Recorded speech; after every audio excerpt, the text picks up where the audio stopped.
Halos 3 linggo na lang bago magbukas ang panibagong school year. Kaya ang GMA Kapuso Foundation nagsimula na ring suyuri ng iba't ibang probinsya para sa ating proyektong Unang Hakbang sa Kinabukasan. Isa sa unang nahandugan ng school supplies, ang mga bata mula sa Davao Oriental.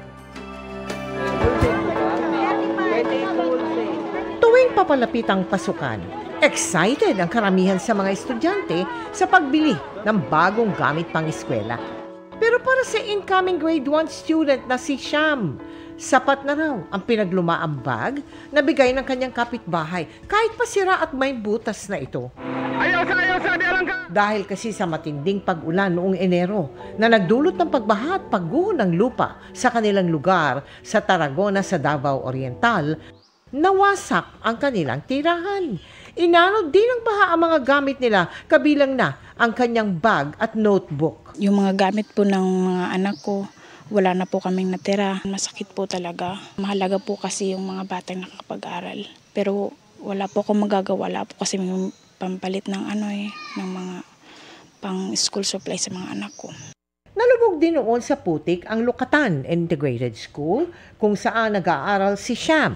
Maraming gamit sa eskwelahan ang hindi na napakinabangan pa. Yung activity center po namin, lahat po talaga putik siya, makapal na putik. Yung ibang estudyante, magsasabi na wala pong papel, wala pong lapis.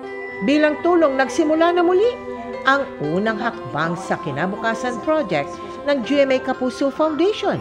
Nagtungo tayo sa mga liblib na eskwelahan sa bayan ng Tarragona para maghatid ng kumpletong school supplies sa kinder at grade 1 students. Yung ibang pamilya, bumabangon pa mula dun sa kalamidad. Sa hirap ng buhay ngayon, kahit yung basic school supplies, nahihirapan talaga yung mga magulang. Maraming salamat talaga sa GMA Kapuso Foundation. Nararamdaman namin ang inyong serbisyong totoo.